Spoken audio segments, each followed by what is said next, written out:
let's go to good old EMS, where it all flows down. Okay? And I want to tell you about God. I know you didn't think you were coming to a religious event this morning, did you? But God in our world is spelled CMS, which is the Center for Medicare and Medicaid Services. There are a few other ways God is spelled in our business. Another way God is spelled is OIG, the Office of Inspector General. Some of us in our day-to-day living also know it's spelled as IRS. Okay?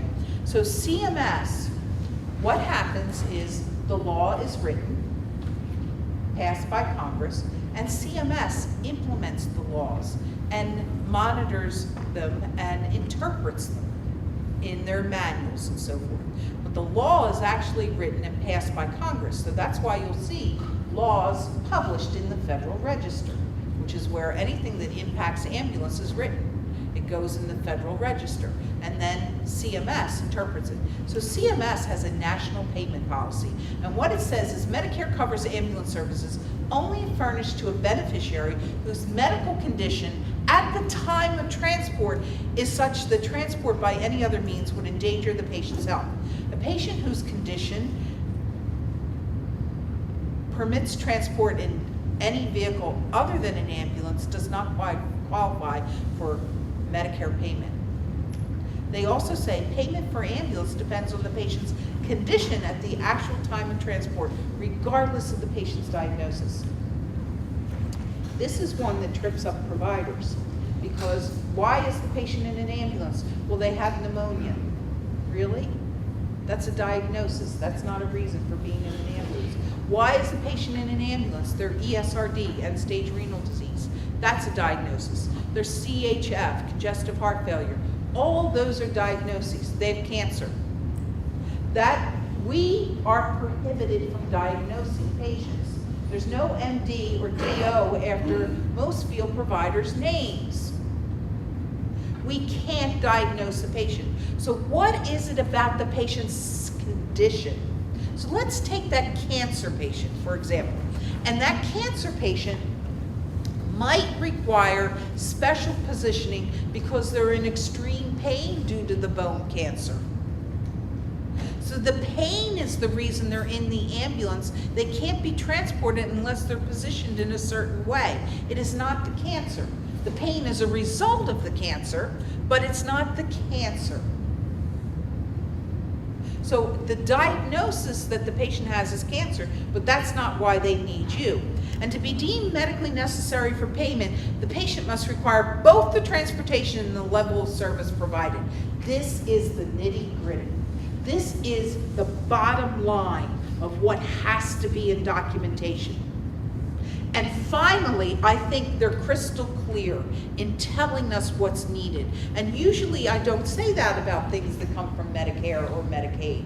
There's little that appears crystal clear from them. But this time, I think they've got it, because they're telling us the patient must need both the transport and the level of service. Think about this. We already know they need transportation. Why the heck were we called? Why was 911 called? Or if you're a non-emergency provider, why were you called? The patient needs to get from point A to point B. Whether that's their home to the ER, whether it's the side of the road to the ER, whether it's the SNF to the ER, or whether it's from the hospital to a SNF. They need transportation. It's the level of service that drives the train. So what CMS says is medical necessity is met, the ambulance transportation will be covered. It will be paid for when the patient's condition requires the vehicle itself and or the specialized services of the trained ambulance personnel. Booyah, that's it. That is what it all comes down to. We need to know why you are there. You, the person, not the vehicle, you, the person. Why does the patient need trained personnel at their side. I think this makes it so much easier, this whole question of documentation. Usually we hear, tell us why transport by other means is contraindicated. That's a stinking lawyer word that's been around since the 1960s. Yes, we do need to know why the patient can't go any other way, but the clearest way to explain that to us is tell us why you have to be there at the patient's side. Your skills, what does the patient need? Does the patient need to be monitored for some particular reason? Is there something the patient needs from you that if they were in a wheelchair van with nobody in the back of the wheelchair van with them, they would not get? And so what Medicare says, what CMS says, is a requirement of coverage is that the needed services of the personnel were provided and clear clinical documentation in the medical record validates their need and their provision. Patient's condition, as well as any changes in that condition and the treatment provided, must be in the record of the ambulance service, the run sheet. To me, this just takes it down to bare bones. Finally, we know what's needed in our documentation. It has to be clear why we were there. The ride, we know they need. It's why do they need us as part of that ride. And in order to be paid for service, every trip has to be necessary and reasonable. It has to meet medical necessity. It has to be reasonable and necessary. Transport to a covered destination that's the closest appropriate facility. And it kind of sounds like 1 and 2 are exactly the same thing, but they're not really. Medical necessity we just talked about. Tell us why you were there as that patient gets that ambulance transport. The reasonable and necessary piece is a little different. Let's take a patient who has advanced Alzheimer's and they're oxygen dependent. Somebody with advanced Alzheimer's could not regulate their own oxygen. So obviously, if they're going anywhere, they're going to need an ambulance because they'll need to be monitored, right? The question is, if this is a patient in a SNF, why are they even leaving the SNF? So if your Alzheimer's patient fell out of bed and sustained a possible hip fracture, then it's not only necessary for her to go by ambulance, it's reasonable, it's extremely reasonable for her to go to the emergency room to see if she has a hip fracture. So she meets the reasonable and necessary piece. Then transport to a covered destination that's the closest appropriate facility. Covered destinations are hospitals, SNFs, critical access. Home is a covered destination as long as medical necessity is met. Dialysis, and the trip to the covered destination and the return trip are covered as long as medical necessity was met. So let's talk about this patient who has a possible hip fracture. When you took her to the ER, the reason you were taking her to the ER is the possible hip fracture. What if they determined that she did not have a hip fracture and later that day you go back and you're picking her up to take her back to the nursing home? It is not the possible hip fracture that puts her in an ambulance the second time. Why does she need an ambulance to go back? She needs an ambulance to go back because she's oxygen dependent and she's Alzheimer's and she can't monitor it. And she might have some pain related to that fall. But it's not hip fracture. We're not looking at a potential fracture at that point in time. That's already been dealt with. So the reason that someone went to the hospital is not the reason that they're coming home in an ambulance. Let me do this another way. Patient went to the hospital, they're in the hospital 3 or 4 days with pneumonia, now they get discharged and they get sent back to the nursing home. Pneumonia is not the reason they're in an ambulance.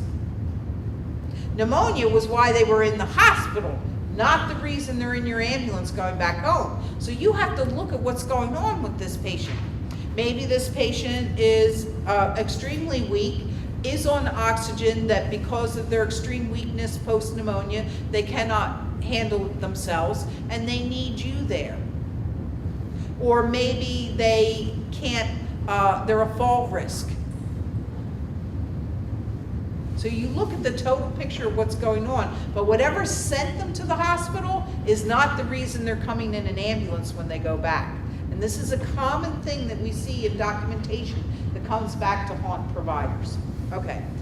Trips to a doctor's office are covered. Trips for physician, patient, or family convenience are not covered. But be really careful in documenting this. Sometimes your patient care report will prompt you to say destination choice, and providers will write family choice or patient choice. There's only one stinking hospital in town. Of course they want to go there. Or there might be 2 hospitals in town and want to go to either one of those 2. It's not a patient choice. And the reason I say be careful is because when a patient is going by their choice, Medicare will not cover it. And I can give you a great example. My dad had Parkinson's. And my dad, when it got to the end, he had retired to Atlantic City. And Atlantic City had casinos and it's got an ocean, and my dad liked to fish and he liked penny slots. So he had himself a great old retirement. Had a blast, went fishing every day, knew everybody at the local casino, used to get his buffet for free because he could be there often enough with his little penny slots. He was a happy man. And at the end, he had Parkinson's, and when it was his last hospital stay, we knew that we were coming to the end. He is in a hospital in Atlantic City, and he's going to be discharged to a nursing home. My sisters and I, in the Philadelphia area, 90 miles away, don't want him to go to the local nursing home. He's going to pass soon. We want to be with him. So we want him brought to Philadelphia, 90 miles away. So what happens is that's our choice. That's family choice. Can the ambulance provider bring him to us? Absolutely, you can. Can you bill Medicare for that? Well, for part of it, you can. The base rate and the mileage to the closest facility, Medicare will cover. The extra mileage we paid to bring Dad close to us, and then we were with him toward the end of his life, which is important. So you'll get people who say, I want to go to a VA hospital, and the VA hospital is 150 miles away. Can you take them? Sure you can. That's their choice. Or, here's another one, doctors. And I had a gal ask a question yesterday because she's got a problem with a local facility trying to send all the patients from a SNF to a certain hospital. There was a hospital in Montana or Wyoming, one of those big states with a lot of open spaces. And this hospital was 120 years old. And this 120-year-old hospital had everything that was needed.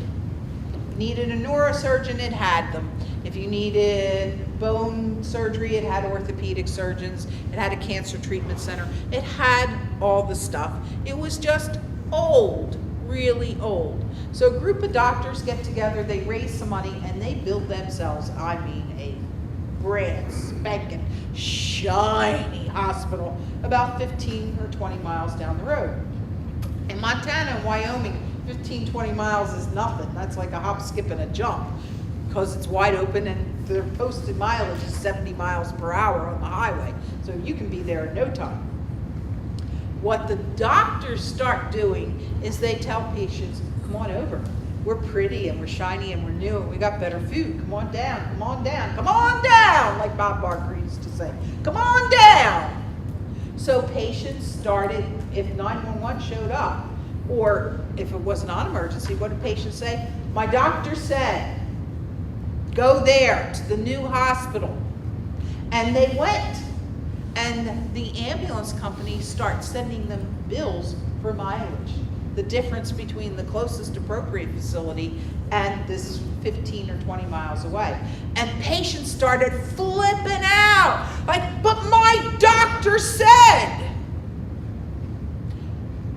The hard, brutal fact about healthcare in the United States is that doctors do not get to decide what patients need. The people paying the bill get to decide what people need, whether that's commercial insurance or Medicare.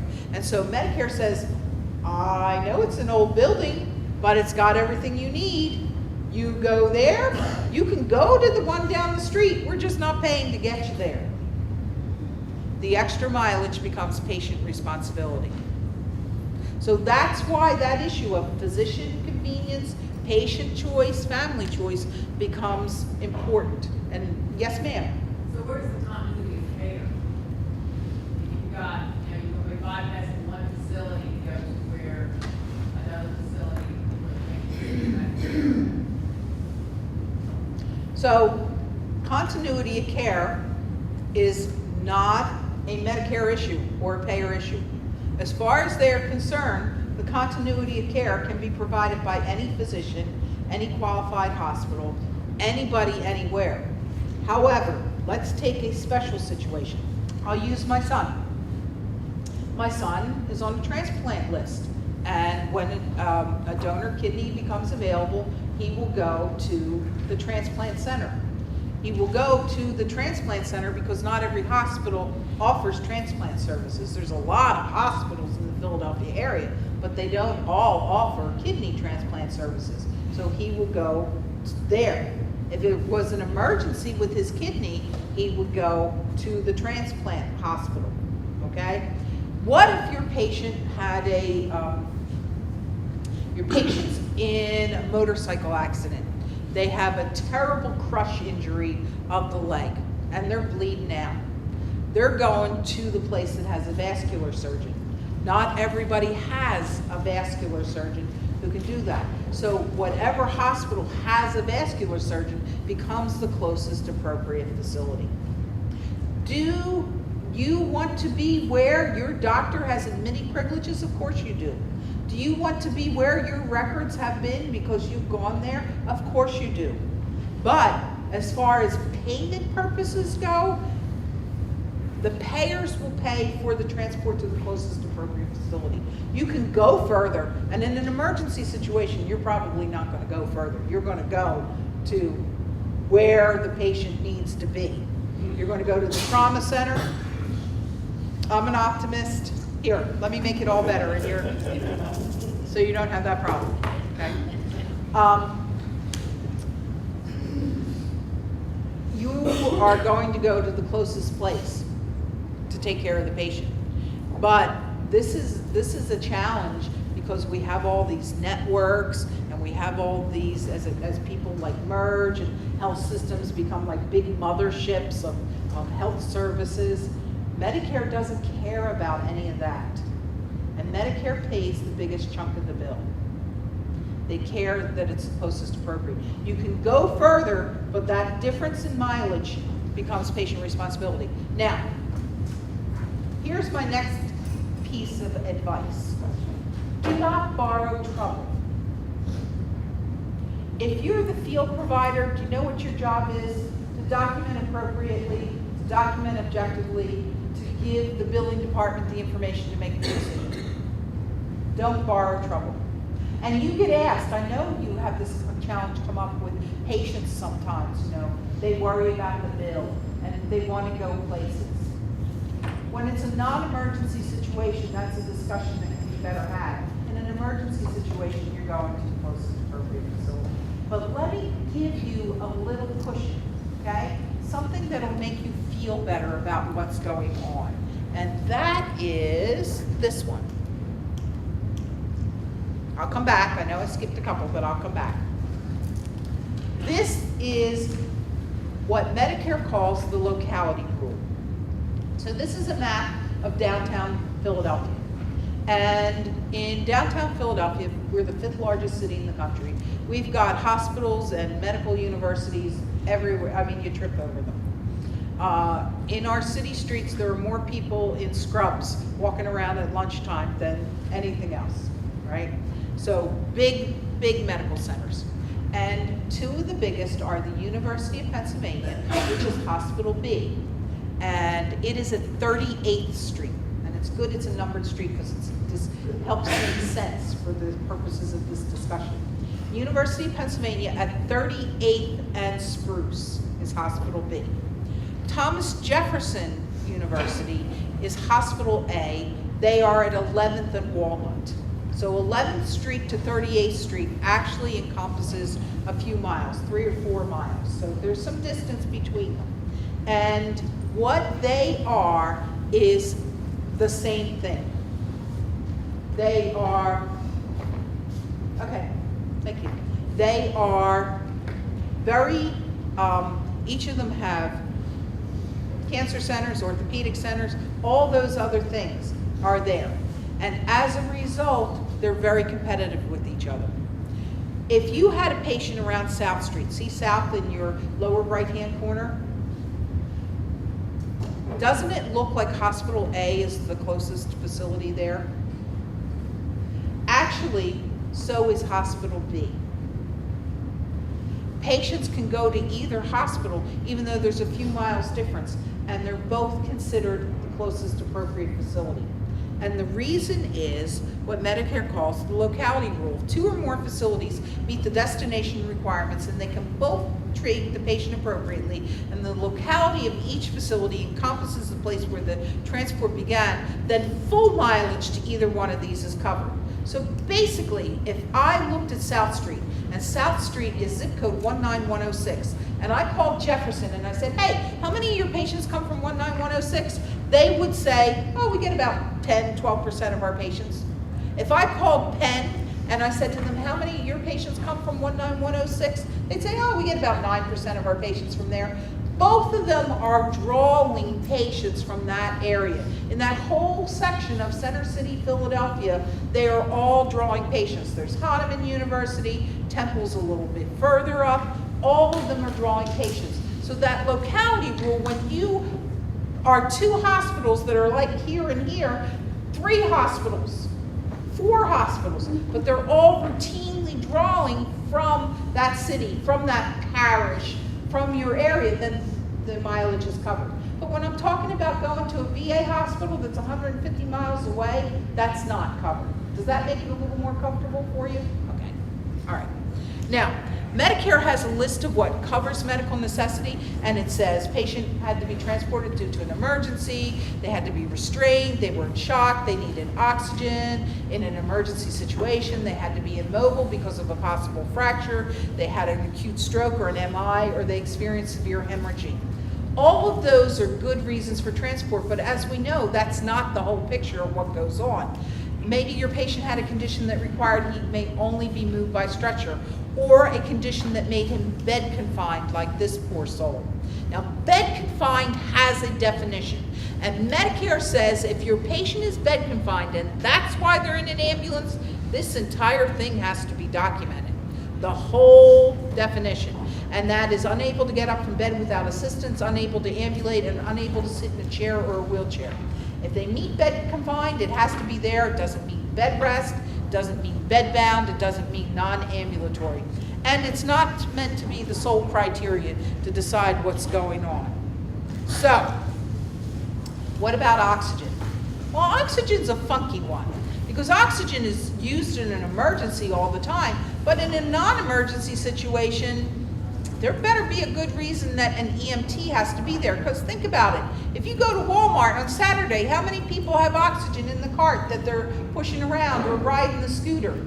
If you go to Disney World, people are riding scooters with their little oxygen tank in front of them. I don't think if you're riding a scooter at Disney World, you necessarily need an ambulance. So, some of the things that should be answered in documentation is your patient stable? Do they need a monitor? Do they show any decreased level of consciousness? Do they need airway suctioning? Are they in pain? What kind of pain? What is the pain scale? Are they responsive? And when we're looking at ICD-10, where? If we've got paralysis, where? Left side, right side, how severe is it? Decubitus ulcers, where are decubitus ulcers? What stage? I'll come back to that. Is your patient prone to seizure? What about your psych patients? Sometimes you always have 2 trips when you're talking about psych patients. There's your first trip to the ER, there's your second trip from the ER to a psych facility or to a rehab facility in a drug case. So your patient might have had suicidal ideation, that's why you were taking them to the ER. When you come back to get them, to take them to the psych facility, they have been knocked down big time with drugs, and they're sitting there humming a hymn to themselves, but at any moment they could go cuckoo for Cocoa Puffs. And that's why you're there, for the cuckoo for Cocoa Puffs moment. Now, hopefully that won't happen, but it could. And so you might not have a patient who voices a complaint, but the ER nurse told you this patient will try to hurt themselves with anything. Do not ever let her out of your sight. So what were you told about the patient's behavior, and what problems were you told to monitor about the patient? And a lot of people write patient transported without incident. It's a very commonly documented phrase, but it doesn't describe what's going on. And certainly as we go into this new world of coding where we need a thorough picture of what happened with our patient, it won't lead to good information that a bill can be created with.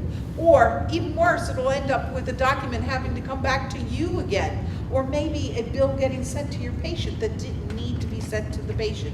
You don't want that. So I did this, I've told this story before, I did this in a documentation class, and I got to this point of patient transported without incident, and I see somebody in the back of the room and he has got his arms folded down. And he's looking at me and he pushes back in his chair. You want to talk attitude, or actually where I come from we call it tude. He had tude coming out of every pore, and I knew he was pissed. And I look back as I walk over and I see the foot is going tap, tap, tap, tap, tap. And I know I'm in trouble. So I get through this piece about, please, if you say patient transported without incident, it doesn't tell the whole story. That's the period at the end of the sentence. Tell us what's going on. And he about had enough, and he jumps up out of his seat and he goes, I'll tell you what, if I get through a trip and nothing happens with my patient, I am proud to write patient transported without incident. So what do you think about that? So the 70 pairs of eyes in the room that had just been on him are suddenly on me. And this is what I said. You know what? If you got through a trip and nobody barked on you, and nobody pissed on you, and nobody spat in your face or cursed you out, or any of the other terrible things that happen in the course of the normal course of your job, when so many calls, and sometimes more than one call in a day, I am really glad for you. What you do is hard to do. You are underpaid, you are underappreciated, and still you all have hearts and marshmallows that would be, you look tough, but you're marshmallows underneath. And you go take care of patients in your community. I know, he looks a little tough. A little bit. No, he doesn't. You care a lot about what you do or you wouldn't do it. And it's not an easy job. And I'm sorry that some of the things happen to you that happen to you. But for purposes of this, patient transported without incident isn't the story. It's the end of the story. So tell us why you were there. And if you were there to monitor the patient because it's a psych patient, or they're a fall risk, or they couldn't handle their own oxygen if anything happened to it, and you got through the trip and nothing happened, the reason you were there is all of those reasons. And 9 times out of 10, nothing will happen. But in the 10th time, you hit a pothole and now the patient's oxygen has gone kafooey, or the patient takes that pothole as an opportunity to reach out and try to hurt themselves or you. That's why you're there.